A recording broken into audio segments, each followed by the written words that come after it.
Okay, I think we are live now, sir. Okay. Yeah, we are live now. Okay, so firstly, hi everyone, and so welcome to Krakow. Firstly, we are honored to have Dr. Rahul Shukla on our stream, and he's the XAT convener. He has been the XAT convener for the last few years, and he has been guiding students for XAT.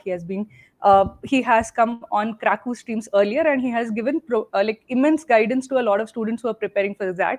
So we have him on our stream today on our YouTube channel today so that he can provide guidance for students who are preparing for XAT, who are aiming or hoping to get into XLRI. So first, sir, thank you for coming on our stream and guiding all of our students. We are indebted to you, and I'm sure a lot of students are going to come away with a lot of deep insights into XAT and XAT preparation. So, sir, first, thank you. Thank you, ma'am. It's my pleasure to again come back on Krakow, and I would love to discuss anything in or around participating or practicing or preparing for XAT. Okay, sir. So you have been XAT convener for a few years now, and in many ways, that difficulty level has been stable. Its format is also fairly stable. Would there be any surprises this year that students should look out for? I guess from last few years we have stopped giving surprises for a simple reason. Now, before every XAT, we publish our XAT overview. This year also we have published, and there we clarify what we are going to ask in our exam. Right. I guess this surprising part was okay earlier, but now because students are also stressed out, there's a lot of pressure in colleges and schools wherever they are studying, right? So we believe that surprising them during the exam is not a good idea. Let's have a level playing ground for everybody. They should know what's going to come, and they should also be prepared with what we are going to ask, and then let them compete. Is the objective which we are trying to address, and that's why we have avoid giving surprises. But yes, those little changes in questions are always there. For instance, last year for the first time in verbal section, we introduced a cartoon, right? And Yeah. we asked a critical question on cartoon. So such tweaks can be possible, but not a big surprise which may affect their performance. Okay, sir. Just related to the cartoon. So, what was the thinking behind putting that? Idea was actually this idea came from one of our students here at XLRI, because ZAT's office is in XLRI, right? And we also take care of admissions at XLRI, and we have 250 plus schools where ZAT is accepted. So we are also helping those schools with ZAT.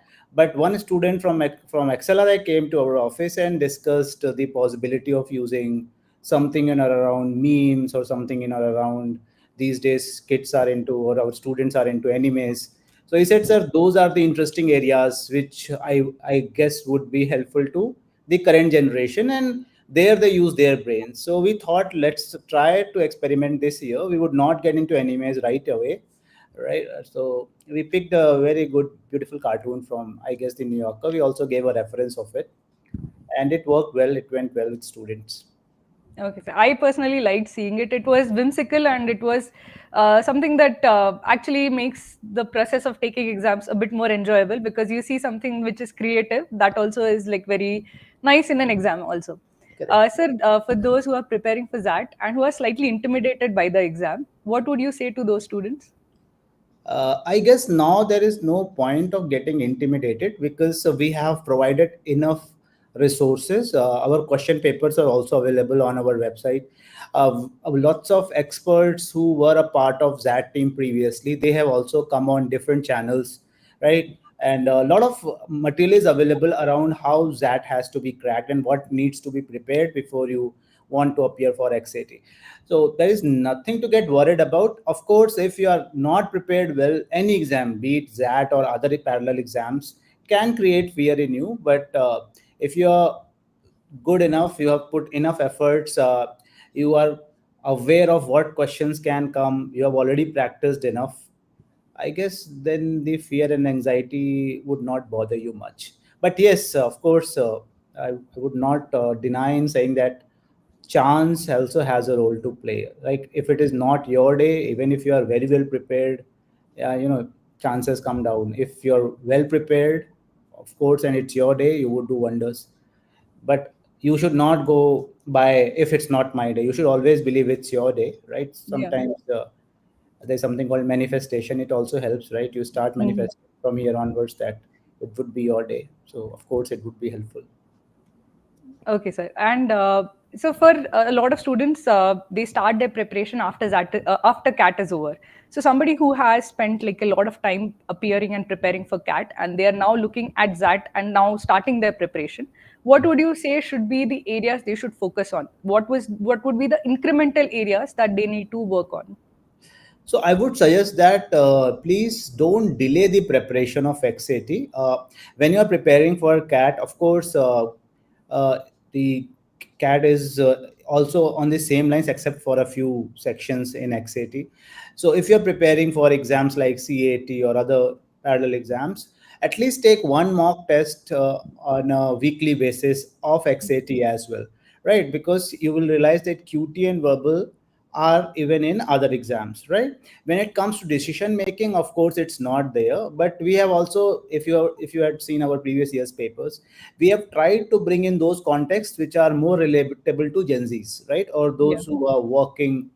So there you will have to solve our papers, especially the decision making section which is there in our question papers. That would give you an understanding of what we look forward to.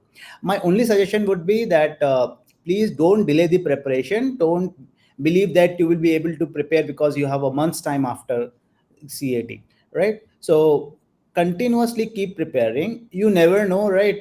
If you are preparing well, that 1 month would actually give you an advantage, because there, by that time, you would develop patterns, you would develop a few of your own mental models to solve questions of XAT.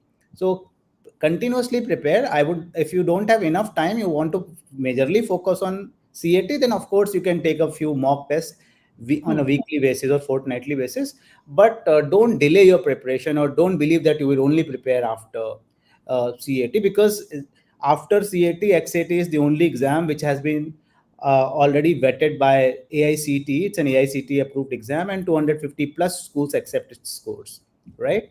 Yes, So, sir. of course, you have to be equally serious about that too. Yes, sir. So one part of like XAT, or which gives a lot of students a bit of like nightmares also, is the decision making portion. A lot of students say that sometimes the decision making can be ambiguous or it can be subjective. Even when I give answers for the decision making section, a lot of people argue, no, that should not be the answer. So when that kind of belief is there about the decision making section, how should one approach it? How should one actually think about the section? Okay, so there is I see I have already discussed this previously also, I guess, on your channel, and I'm again repeating one thing you all have to understand whenever you are solving decision making.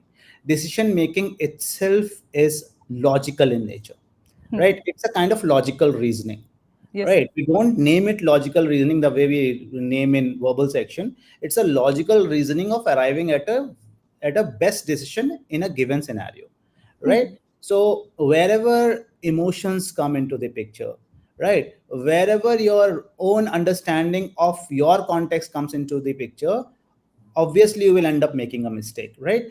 Because your personal experience maybe asking you to go for a particular choice, but in a given context that information might not be available, right? So idea is that you need to be aware that sometimes you know more, but situation is not having enough data or resources. So what you know may not be applicable, but you go by your own understanding or gut thinking that this may be the right choice because this similar thing happened to me in the past, right? So there you have to be watchful, rely on the data given in a situation, and try to logically arrive at options. And as you said that there is ambiguity, actually, honestly speaking, from our end, we vet paper for at least 100 to 150 times, Hmm. and we know that each option actually in a question stands independent of the other options, and there is always one right answer. Yes, sir. Right. And honestly speaking, we can publish the rationale behind the answer. We are not publishing for a simple reason, because that's a section where we want to understand if students can actually use their logical thinking.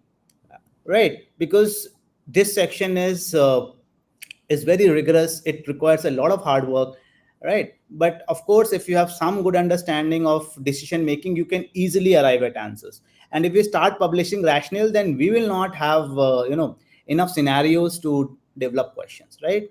So Yes. that is also a reason. But of course, lots of students who are here at XLRI, and I have also talked to students who have already joined other B schools, which are our XAT associate schools. They also say that by practicing our question papers of previous years, they could understand and develop their own patterns to arrive at right answers, and that helped them. In fact, many of the students say that they find decision making section easier and doable than other sections, because there you have to purely use your understanding. You don't have to rely on any knowledge. So I guess that's the key. Of course, there are certain ways you can start your analysis. You can understand who are the decision makers, or how many stakeholders in that situation, how many Hmm. of them are going to get impacted by the decision. If you do that quick analysis in the beginning itself, that will help you know what can be a right answer. But of course, you will have to keep all the resources in mind. That's why before you choose an answer, you have to create a decision making tree to understand who is taking a decision, who is getting affected, and are there enough resources available in this situation to arrive at a particular answer. So read the question, I would say, very meticulously, because that question guides you to know where is the answer in the given stem of the question. So that is very, very helpful. For a lot of people, this would be the area that this would be the thing that would help them the most, because I think this is very clear and unambiguous about what they need to focus on. One thing that I would say is that, sir, in ZAT, there is verbal reasoning, and in a way, decision making is context based reasoning. There is Correct. quant, but it is one third of the paper. In CAT, you have quant in one section, you have verbal ability, which is like comprehension skills, and then there is like LRDI section, which is more allied to quant rather than to verbal or context based reasoning. Is there any particular reason why XLRI focuses more on verbal reasoning or context based reasoning rather than quantitative reasoning? So if you look at our exam, we give 3 hours, and we give students a lot of time, right, to handle the three different sections. And if you look at our quantitative section, in our quantitative sections, we give questions mostly based on applications of formulas. We avoid giving formula based questions. You may find a few questions formula based, but why? Because we want students to think when they are solving a question, right? We Hmm. want good analytical thinkers on our campuses over somebody who wrote things, or remembers information and then just pours that information and makes it to a place like either XLRI or other important associate B schools. So there in quantitative section, each question is actually application based. So Hmm. already the logic gets tested. And Hmm. that's why in verbal, because definitely verbal ability is more about understanding how they can comprehend information, how can they draw right inferences and conclusions. So, but along with verbal, we also want to understand, can they apply logic in verbal, right? That's what's very important, especially when you are a manager or when you take managerial roles in future, right? And I'm sure those who already have been to B schools, they understand the importance of leadership communication, right? Verbal communication, strategic Yeah. communication. So Accelerate has always been a pioneer in these areas. So from that time onwards, our intent was that we want to understand, can students bring logic even in verbal ability. Of course, if you look at our questions of QT, almost all the questions are application based. So there we test logic. At the same time, data interpretation also has embedded logical reasoning in it. So of course, we try to test that. Yes, and yes, in decision making, we have context based reasoning, as you are right. But again, you have to get guided by your common sense as well. So that is Hmm. also the objective. So all in all, our paper tries to understand how good students are in analytical and logical thinking over Hmm. somebody who comes from the old school, where you're forced to cram information, and then you have to just share that information without understanding what it is. So that is the goal. In fact, if you talk to the people who have cracked that in the past, they would always say that for the preparation of CAT, they don't have to remember or memorize information, Hmm. right? And that's what we want. We want them to come free mind to the examination hall and take the test based on how they think about the questions, not based on what they already know and they try to do. And that's why practicing and logically thinking becomes very important in the preparation of XAT. Well said, sir. So one thing, sir, you mentioned, which is what I actually love about the XAT exam, is that it gives ample time, and you have the freedom to choose how you spend the time. Also, there Correct. isn't fixed time per section. So, sir, what is the thought behind that? Is it that you want somebody to have the spend more time on areas they are stronger in? What is the thought behind giving that flexibility and giving extra time? See, if you look at our students, right? Already, if you compare, like if I compare my childhood with the current students' childhood, or if the students who are studying in schools or colleges, definitely the quantum of information has increased, right? They are already overloaded, right? Hmm. Now, if I ask them to take an exam and I try to test their speed, of Hmm. course they will not be able to use their mind the way we want them to use their minds, Yeah. right? So objective of giving them enough time is, number one, we want them to understand the problem and then answer to the questions, Yeah. right? We don't want them to go under stress. They are already very stressed, to go under stress and then try to arrive at answers, right? So this is not our objective. We want students to enjoy the paper, take their time, think, and then answer to the questions. This is the first objective, right? Yeah. Second objective, ma'am, is that some people are, they, like if you look at the if you go to the psychology of learners or psychology of students, right? We are definitely also a very important HR school, and we try to understand how learners behave, right? Not each learner has a similar kind of understanding. Some Hmm. learners pick information quickly, and Hmm. some learners process information based on their own pace. Yes. Problem is, if we reduce the time, then actually it is giving advantage to a particular type of learners. And that Yeah. doesn't mean that if somebody takes more time, he or she cannot contribute. He or she can even sometimes contribute more. They can Yeah. contribute equally also, sometimes less also, right? So we cannot judge somebody based on how quickly they process the information. So to avoid that bias, we give them enough time for each question so that the students who can comprehend easily and those Hmm. who take time, they both are at the same level playing ground. That is also important objective. And at the same time, you would have realized that in our exam, students can move from one section to another section. Yeah. That is also an advantage. Why? Because some students, this also is very natural, it's very organic. Like you are solving, for instance, a problem in QT and quantitative aptitude, and then you realize that, oh, you were thinking about there was a verbal question, it was not clicking at that point of time, now it is clicking, right, while working on something else, because brain also works in different directions.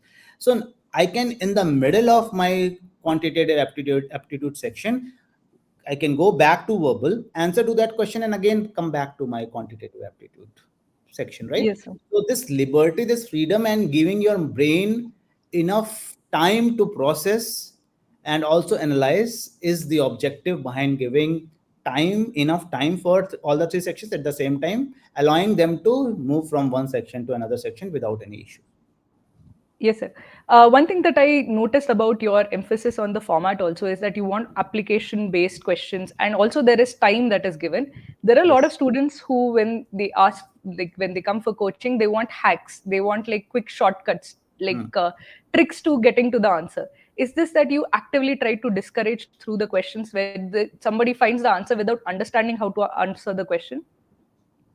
So, see, I would not say that it is not okay if you know the tricks and you can game, right? But we all have to understand that gaming can help you in crossing over one obstacle. But Yeah. tomorrow, when you will come for the interview, right, Hmm. that Accelerate interview, for instance, or any other associate schools interview, there they will test your thinking skills, Hmm. right? So we want students to focus on thinking from the very beginning, Hmm. so that they are also prepared for GDPI sessions later for their schools they are targeting, right? So it Okay. helps in that way, right? Hmm. Shortcuts can help, right? When you have a paucity of time, you cannot have preparation time, it helps.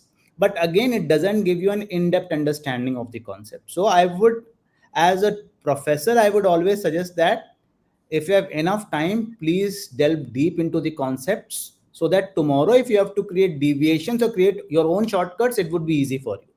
But Hmm. if you start with shortcuts, you cannot create further shortcuts, Yes, sir. right? At least have basic understanding and then create your own shortcuts and keep modifying those shortcuts. That's called critical thinking. We always welcome that. That's always nice. But don't rely only on shortcuts. Yes, sir. Understood. So, one thing that I would say is that when you are giving the freedom to actually spend time based on individual strengths and all, so and there are sectional cutoffs also. So, a lot of students are worried that how the way I'm spending time, is it the right way to spend time? Because if I give too little time, I might not actually clear the cutoff. Or if I give too much time, I might not spend enough time on my strengths. So, what would you think would be the right approach to dividing the time between the sections? So I would say time and your score in each section, they are not correlated. Huh? This is something which we all have to understand. What you can do is, for instance, some people struggle in verbal and some Hmm. people struggle in QT, Hmm. right? Or quantitative aptitude, right? Yes. Now, if I have a weakness in quantitative aptitude section, so I know it will require more time, Hmm. right? So based on that, you allocate time. You have 170 minutes. You decide how much time you will invest in verbal because you are good at it. At the same Hmm. time, how much time will you invest on quantitative aptitude, and how much time you will invest on DM. So that flexibility you can create, right? Some Yeah. people find verbal easy, so they start with verbal. Some people Hmm. find quantitative aptitude easy, so they start with quantitative aptitude. Some people find verbal easy, so they will start with quantitative aptitude because they believe that the difficult part should be addressed first. You Hmm. can follow that strategy. And similarly, some people believe that DM is something where they can actually think creatively. So let me start with DM. You can start with DM itself. So there is no hard and fast rule. I would say discover your own rules and develop your own mental models. Yes, sir. One thing that I'm actually genuinely curious about is that the process. How does it relate to the ideal student that you want to actually select through the process? What is the ideal ZAT student, ideal XLRI student that you want to select? So they are two separate things. Huh? XAT is different from XLRI, right? I'm a Hmm. convener of XAT and I am admissions chair of XLRI. So when it comes to XAT, ideal candidate is somebody who can think analytically, critically, and can also understand the application parts of certain concepts in, for instance, quantitative aptitude. At the Hmm. same time, they have good comprehension skills Hmm. and also can think on the move and also is aware of the stakeholders in a situation and then Hmm. take a very informed call. This is what we are looking forward to an XAT candidate. When it comes to accelerize student, right? When I act as an admissions chair for XLRI, definitely XAT gives us a good number of students who can be interviewed for XLRI. But in XLRI, when we look forward to, of course, analytical skills are important, critical thinking is important. At the same time, there are certain values we look forward to in our students, right? Okay. Like, for instance, XLRI has a very strong value for the greater good. Hmm. We want our students to contribute to the society or give back to the society from where they have come. This is something we strongly believe in. So that is something we look forward to when it comes to XLRI.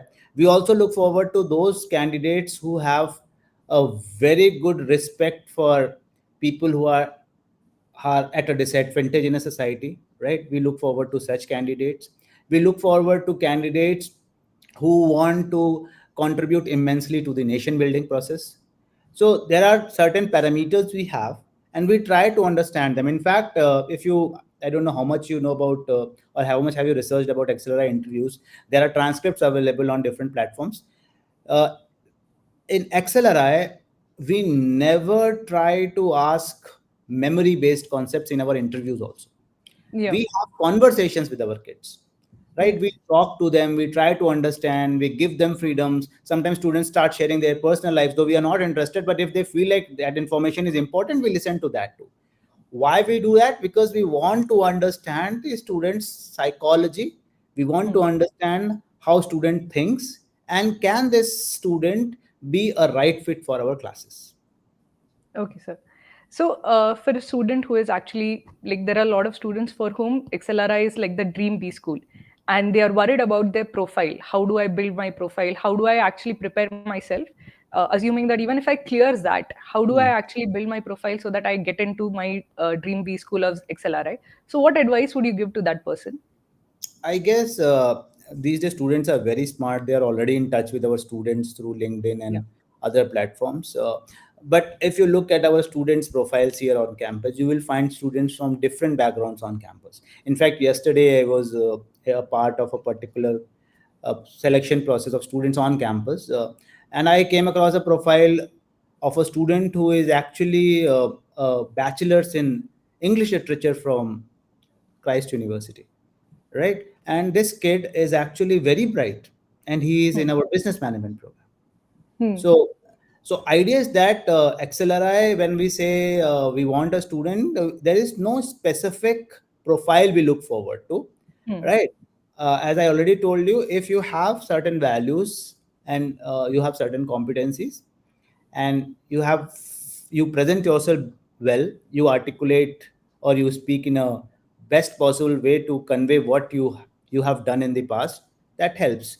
I would suggest one important piece of advice I would give is that uh, whatever you have done, be it in your college or in your school before college or in your job, whenever you are preparing for any B school interviews, you need to develop a proper narrative about what you did, how you did, what changes you brought, and if you have to go back in time and redo it, what changes will you bring now after reflection. If you do this exercise, that is enough for you to crack any interview. Excellent, sir. That actually is like very deep advice because a lot of students don't know where to begin. I think this is a very good framework for them to actually start off thinking of how to build their start with their GDPI preparation. So one thing coming back to that, the one thing which is very interesting about that is that there is like a very different negative marking scheme where after like 8 unattempted questions, you have negative marking for more unattempted questions. Can you, sir, give the like thinking behind that? So one is that we want students to understand that if they don't know, they don't know, right? So for that, there is a negative marking, right? Hmm. Don't try to attempt those questions which you don't know because it will impact your marks, right? At the Yeah. same time, we also don't want you to keep leaving questions thinking that Yeah. uh, you know you are not sure, so let me drop this also. So it's a trigger. It's like after 8 questions there's a nominal penalty of 0.10, Yeah. right? So to just nudge you that of course you should not attempt those questions which you are not sure of, but Hmm. if you believe you can go ahead, please go ahead. Yeah. So it's like I'm telling you that you drop the things which you cannot handle, but Mhm. that will not trigger this response that I will drop everything. So in Yeah. between, I will nudge you also that you have to also hold a few things, right? So that is Hmm. actually a nudging part of it. So one of the queries that a lot of students have, and also there in our chat, is basically about the academic and gender diversity. What is there is no there is no points that are given. There is no direct quota. But what ZAT does or XLRI does rather differently is that it gives different cutoffs. So they adjust the academic diversity and gender diversity by differing the cutoffs. So, like, what is the difference in the strategy? How does it impact the pool of students that are selected for the GDPI process? So when you're saying cut off, the academic and gender diversity, we do have slightly lower cutoff. But this year, I guess, if you look at engineers, non-engineer, almost the same cutoff. Huh? And for Yeah, last few years, both are equally doing well. yeah, Engineers, non-engineers are actually performing equally well in XAT. yeah. So that academic diversity actually no more matters because Hmm. we get a same number of candidates at a particular cutoff. For gender diversity, because I cannot tell you the number, but definitely the number of girls taking XAT is lower than boys. So we Yes. want more number of girls to come for the interview at least. Yes, After sir. interviews, of course, there is you cannot do much, because then after that it's your performance, and Yes. it's how you are rated by your panel, right? So we have definitely this on the back of mind, that we have to give gender diversity, that we have to lower the gender diversity cutoff, or we have to lower the academic diversity cutoff. But for some reasons, for last few years, academic diversity cutoff is not going down. But yes, definitely gender diversity is, for a simple reason, happening. We want more number of girls to attend interviews at least, Yes, and sir. if they do well, of course they can make it. If they don't do well, they will not make it, right? So Yes. at the end of the day, our final interview calls are based on meritocracy, so we try to stick to that. Okay, sir. Sir, what we have seen over the last few years is that the number of students who are taking XAT has been increasing over time. Mhm. XAT, would there be like different slots in XAT eventually? Because as the number increases, the pressure to hold it over slots will also increase. Would that be something that we would see this year or in next year? It depends again on the number of test takers. If the number of test takers, it goes up, and as you rightly said, if it goes beyond our capability, we will have to do it in multiple slots as other exams are conducted. Yeah. But so far we have not faced that problem. The vendor uh, uh, who caters to our needs currently, that vendor is okay with the kind of number we are getting, Hmm. and it can help us these days with conducting of our exam at different centers across the country. So currently that's not a plan, but of course in future, if the number keeps rising or increasing, we will have to think of different slots or multiple slots. Thank you, sir. And one question that comes to me often when I'm teaching students for XAT and preparing students for XAT is, ma'am, where does the GK question or GK marks come in? How does it influence your final admission? If it is not taken for shortlisting, why is it there? So can you tell us a bit about the GK section and how does it affect your either selection, final selection or selection for the GDPI rounds? So, number one, if you had realized last year, we reduced the number of questions in GK, Yeah. right? We Earlier there were 25 questions. From last year, we have only 20 questions, and there also we have segregated questions. We have static GK questions, and we have current affairs, right? And we have deliberately done it because we want students to to have general knowledge, but they should not develop anxiety because of it, right? Hmm. So that was the move which was taken last year. Now, as far as cutoffs are concerned, of course, for inviting candidates for interviews, we don't use GK score. GK score is exclusively used by XLRI. Okay. So, so if you do well in your XAT, you will be invited for the interviews. Once your interviews are over, that score is shared with our office, and then your ZAT or your GK score is also added. Along with that GK score, there are other scores as well. For instance, their GD score, their VAT score. So they all come into the play, and they help the office to arrive at a final merit list. Okay, So sir. please don't believe that it's not used. Take it Yeah. seriously. It's important. Yes, sir. Understood, sir. So, this one thing that I have, this is that uh, for a lot of students who are preparing for the GDPI section, is there something that they can start doing now to improve their chances of conversion? A lot of students that I know score very well in that, but when it comes to final conversion, they struggle quite a bit. So, is there some advice that you say that like start thinking or start doing it from now on so that you can improve your chances in the PI round? Yeah, that's a very good question. In fact, I also sit through the PI process, and I've realized that lots of students struggle who have actually very good XAT score, right? I will tell you a simple reason behind it is, as far as I'm concerned, is that they actually don't prepare for the GDPI processes. Yeah. They believe it comes along as you go for the interviews. That's not correct. You will have to do right preparation. When I say right preparation, as I already advised, please go through your CV very thoroughly, right? Whatever data you have shared with the school before the exam, thoroughly go through that data, extracurricular activities, extra academic activities. try to develop narratives around that, right? Like for instance, somebody has scored badly in their seventh semester, eighth semester, sixth semester, because they were too much into extracurricular activities. So you will have to develop a narrative to tell how your extra academic activities or extracurricular activities affected your scores, right? You cannot just say because I was in extracurricular activities, my scores actually came down. You have to give a reason because you chose extracurricular over your academics, why it impacted. If your answer is strong enough, people will appreciate this person is honest, right? Hmm. But their students try to cover up. That's not okay. So if you have gone through your CV very thoroughly, right? If you have fears in your CV, for instance, there are backs in your CVs for some students, right? Or they flunked a particular year. Develop a strong narrative to defend it, right? There is no reason for running away from your fears until you embrace them. Because if you embrace them, you will develop ways to be with them anywhere you go, right? So try to embrace your fears, because once you embrace your fears are gone.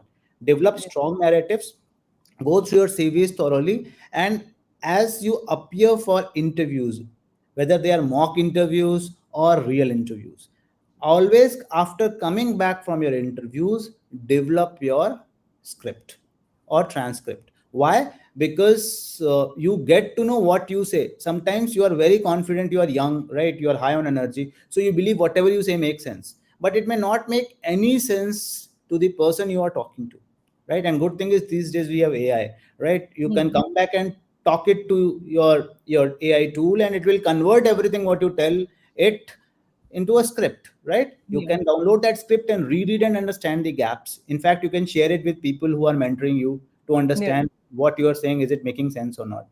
Hmm. Also, many students, they are not aware of how they can make mistakes when they are talking. For instance, there is something called humble bragging. Yeah. Students are very much into humble bragging, right? When it comes to weaknesses, I don't know who tells these things to students. They start telling their strengths as weaknesses. Ki, sir, I am a perfectionist. You are a perfectionist is your strength, not a weakness. So you try to project it as a weakness because you believe that it would be appreciated. No, what you can do is you can use an AI tool to understand what your genuine weaknesses. Definitely, they should not be. I would give a piece of advice. They should not be behavioral weaknesses. Try Hmm. to discuss skill-based weaknesses, because skill-based weaknesses can be improved or worked upon. Behavioral weaknesses are difficult to change. So you will end up getting judged. If you say, for instance, Yeah. you're an angry person, then of course then you are not a right candidate. But if you say I am not so great at a particular language, right? Of course it can be a weakness. So try to understand what can be skill based weaknesses that can be discussed, bring them to the table. And finally, develop a habit of reading. Yeah. Lots of students mention same books. I don't know, because in many Telegram groups, WhatsApp groups, such discussions happen, which book to be shared. Everybody will end up saying Rich Dad Poor Dad, everybody will end up saying Sapiens. And for those books also, what they do is they share the summaries. And the kind of person I am, I have read almost every book.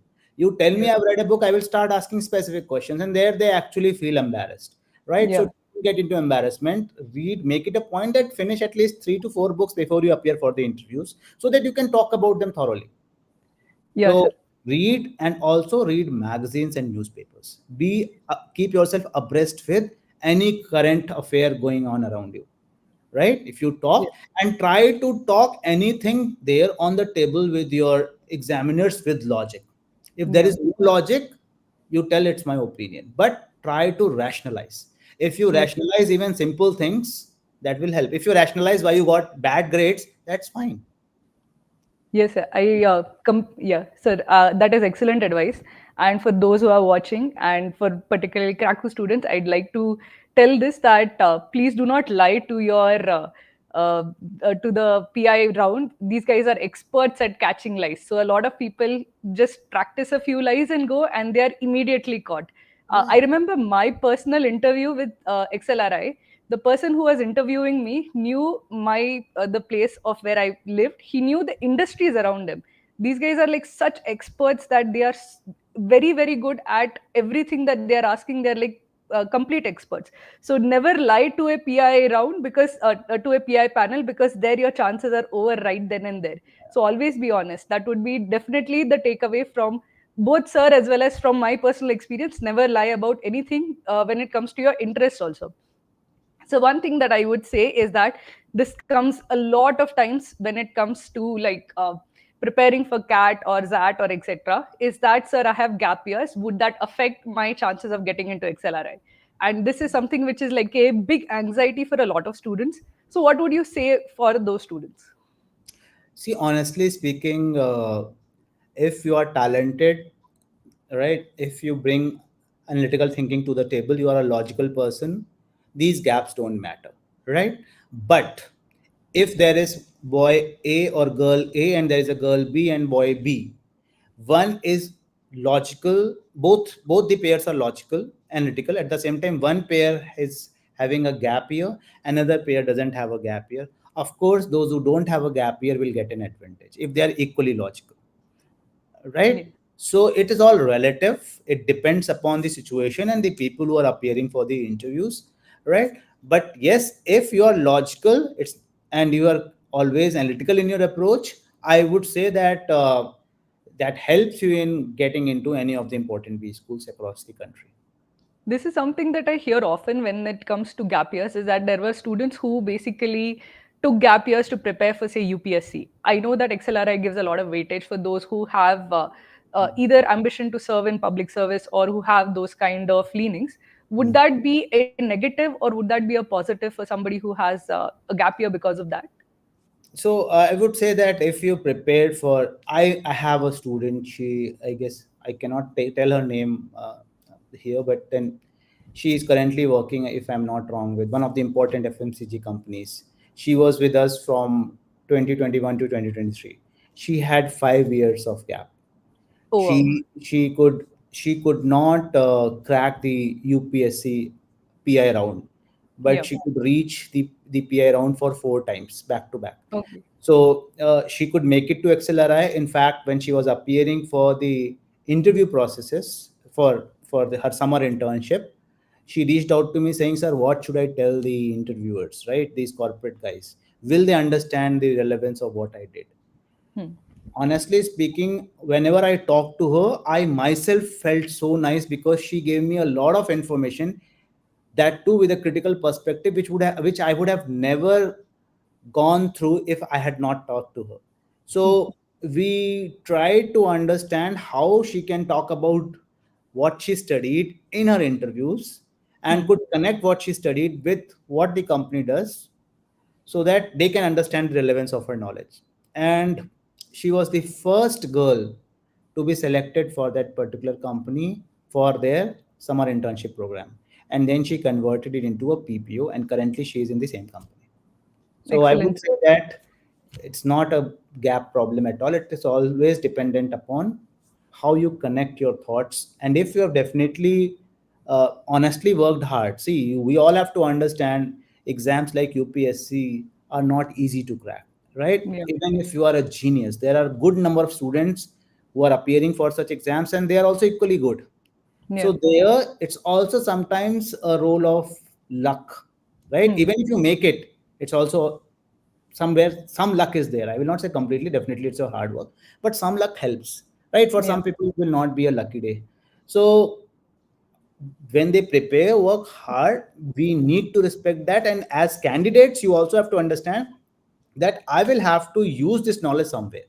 If you have Hmm. this clear understanding of how you can relate that knowledge to the needs of a particular organization you're targeting, or a school you are targeting, like B school, like XLRI, definitely you can be able to convince the person. And at the end of the day, whether it's a company or a school, we want good candidates, Yeah.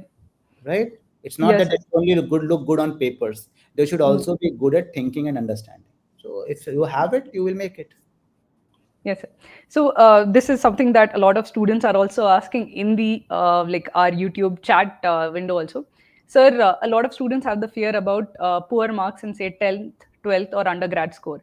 Is it a deal breaker for you if somebody has scored poorly in any of these? And how much academic weightage is there? So actually, honestly speaking, again, I would say the same thing. You go to our profiles, students' profiles, you will find students who have scored really well in their 10th, 12th graduation, and then there are also who have scored at a average level, right? We Yes. at the end of the day look forward to those candidates who are good at thinking process and who can contribute well in our classrooms, at the same time who can become great business leaders after they join companies or organizations. That is what we look forward to. So I guess our main focus is how they perform in their interview processes. When I say process, I mean GD or PI. At the same time, how they have done well in XAT. Definitely there is some weightage, but that's not a mainstream weightage, Hmm. right? So, of course, your interviews have a major role to play in your selection process at Accelerate. Okay, sir. So one thing that a lot of people are asking is what is the weightage of your work experience? How does the work profile affect the final conversion as such? Again, I will say the same thing. Yeah, yes, just 2 days back, there was student. She came to visit me. She was my student again from 1921 batch, working with one of the most important and most popular consulting firms. I asked the same question from her. You are here for selection because our summers are on. Hmm. So what do you think? Who will get an advantage in this process? People with work ex, people without work ex. And she said it doesn't matter, sir. The Hmm. person who is good matters to us. Same is with Hmm. XLRI. We also believe in the same philosophy. It doesn't matter whether you have a work ex or you are a fresher. If you are good, you matter to us. Okay, sir. So basically, this is for a lot of students who feel that they have a good ZAT score. Their PI also they feel that went well, but then they come out, they don't get direct admission. Sometimes they get like a conversion like wait list, which is very high. So sometimes people are wondering what was the parameter for judging. A lot of people feel that way. Might be that they might not be good at judging how well their actual PI went versus what they thought it happened. But in terms of like, if is there any discrete parameters that you particularly judge by when it comes to PI? So honestly speaking, we cannot reveal those parameters, but there are objective parameters, and we keep a record of every candidate with us, right? Hmm. Definitely for our internal use, because inside our campus, anybody can ask and check. Like in the sense, we have to be answerable. We cannot run processes based on our own whims and fancies. So there are processes, and as you rightly said, sometimes you believe your interview went well, right? But actually you would have not realized that sometimes when the panelists make you comfortable, they believe that you will not be able to make it, so they make your interview very comfortable. And there are then some people who would realize after the interview that interview went very bad, they felt Hmm. like crying after the interviews, and then they could make it, right? Yeah. If more grilling is happening, more counter questions are asked, more you are cornered, the chances are that you are making it to the interviews. Why? Because they are finding you a right candidate. That's why they are testing you from multiple perspectives, Hmm. right? So again, it depends upon who is interviewing you and how you have perceived their questions when they are asking those questions. So you may think that interview went well, then it may Yeah. not be so great, right? So again, I would say that once your interview gets over, Hmm. please transcribe what got discussed, what questions were asked, and also transcribe your responses to those questions and show those responses to your mentors, right? Okay, sir. Follow one simple principle: whenever you're answering, answer with logic and evidence. If you Hmm. don't have logic and evidence, whatever you are saying is not making any sense to the interviewers. Yes, sir. That's very good advice. So this is coming from the chat, which is asking, which is seeing this live. So there, one of the students is worried about the correction window. Would there be a correction window for Yes, yes, editing? There yes, would yes. be. Okay. So that we will open the form twice, so Okay, that sir. if there are any problems, you can always. So we are that way very flexible. Don't worry, we will do that. Okay, sir. There is also a worry about the examination center since XAT is conducted in fewer centers. A lot of students feel that sometimes the examination center is very far away from their location of residence. So, for those students, what would you say? See, honestly speaking, this is something we are struggling with for quite some time, because when it comes to infrastructure, the IT infrastructure, that IT infrastructure is not spread all over the country the way it is spread in important metro cities, right? And the number of students from these metro cities is also on a higher side. So we find it very challenging. So honestly, I'm telling you this on your channel. We try to mostly cater. See, we have choices in our form. We try to cater the first choice to almost all the girls. Again, you would say that we are giving advantage to girls, but we know that many girls, they, because Yeah. that's a survey we have already done, right? Many girls don't go to different cities to take the exams, right? And that's why they lose the chance, because we have that data we have done. Or people who are disadvantaged, right? So we try to give first choices, but our objective always is to add more number of centers in every city every year. The situation was not so great maybe 3 years back, but last year we tried to improve. This year we will try to add more centers. So depending upon the number and depending upon the people coming from particular location, we are consistently trying to improve, but it's a difficult process for sure. But I cannot promise that I will give you exactly the choice you look forward to, but we are in a process and we will try to give the maximum number of students their first choice. That's what's our objective. Thank you, sir. Thank you.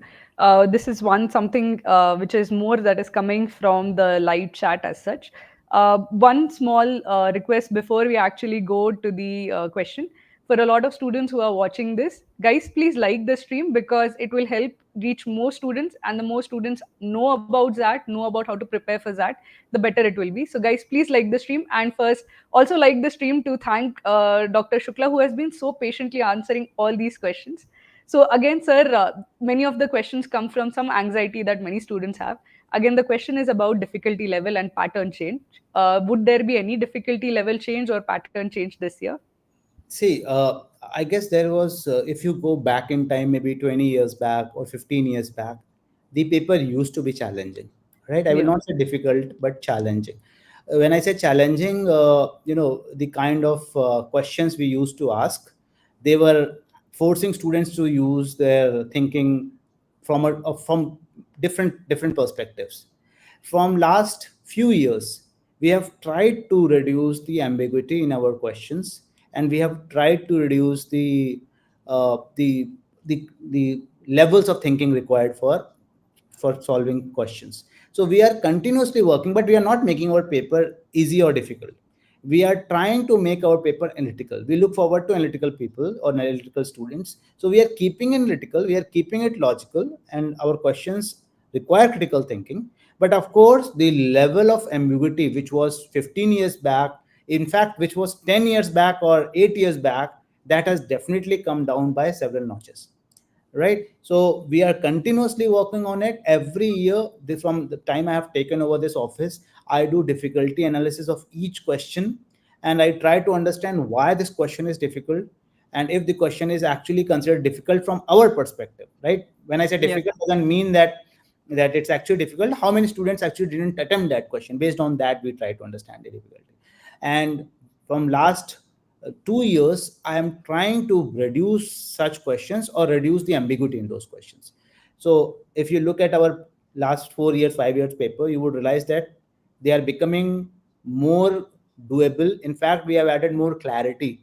So sometimes when we are using a particular term from industry in our decision making, these days we have started elaborating those terms, Hmm. assuming that some students might not know, because we are also targeting tier 2, tier 3 cities, right? Things Yes. which are common in metro cities may not be common in tier 2, tier 3 cities, right? Like Absolutely. somebody is using FOMO. I know these days everybody knows FOMO, right? So if somebody says JOMO, for instance, right? There's something called very, not very popular, but of course it's also popular, like just the joy of missing out. Now, if I'm using it in my decision making section, I elaborate and explain what does it mean, for a Hmm. simple reason. We don't want any student to miss out on the meaning of this.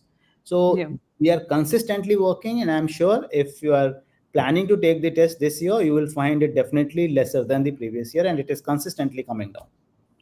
Excellent. Sir. Thank you so much. So one last question we'll ask. I'll ask before we end for today. So one of the students is asking for the first time XAT test takers. Any tips would you give? Anything for somebody who is this is their first foray into XAT? Okay. So number one, see, if I will not say you have to do exactly what I am telling you, but if I had been a first time XAT taker, first thing I would do is I would try to go through what is the format. I will also first familiarize myself the kind of questions which are asked, right? Hmm. Once you are familiar with what is asked and what kind of questions are asked, now the fear of what will come in the paper is somewhere reduced. And then you can get into the preparation part, Hmm. right? So you can choose a mentor with the help of that mentor. Only key to succeed in such exams is any of the exams you are planning to take this year is practice, practice, practice, right? Because when you practice, you develop your own mental models or your own patterns, which add to your efficiency and also to your speed, right? In some exams speed is tested, in our exam speed is not tested. We try to understand analytical thinking. So when you have mental models ready, you can apply those mental models easily to understand if your answers are accurate or not. So I would Hmm. say familiarize yourself with the pattern, choose a mentor and start practicing, and also review your performance. And don't delay your performance after, for instance, CAT, which is on November 30th, right? Yeah. You keep working along with other exams on XAT as well. And I'm telling you, if you prepare honestly and don't run away from your weaknesses, you will do wonders. Mostly what happens is students assume that they are good at something and they also assume they are bad at something. Hmm. Don't label yourself in these categories, that whether you are good at something or bad at something. Keep working. We have 10th level mathematics and comprehensions are easy, they come along if you are practicing them, right? So go with this hope that I can crack, I can do, and definitely you can do. But before that, you will have to prepare your mindset. Okay, thank you so much, sir. As sir mentioned, for those who are looking to prepare for that, one of the biggest and most important resource is previous year's papers. Sir has mentioned that XAT papers are also available on XAT's website. So, guys, please do take a look at it. They are also on Kraku. So, this would be always the most important resource for any preparation, exam preparation, including XAT. So, guys who are anxious about XAT, don't know where to start, your guiding light would always be previous year's papers. So I would say that that should be the thing that you should definitely look at. So sir, thank you again so much for coming on Krakow, and you have been like given answers so much in detail with so much of thought behind how to help the student. So thank you so much, sir, and it has been a pleasure talking to you. And I'm sure that many of my students are feeling much more reassured going into their XAT preparation because they now know that XAT is something that they can hope to crack. Definitely, ma'am. So all the best. Don't get worried, and I'm sure your honest hard work will definitely give you results. Thank you, ma'am. Thank you, sir. Thank you, sir. Thank you. I I think.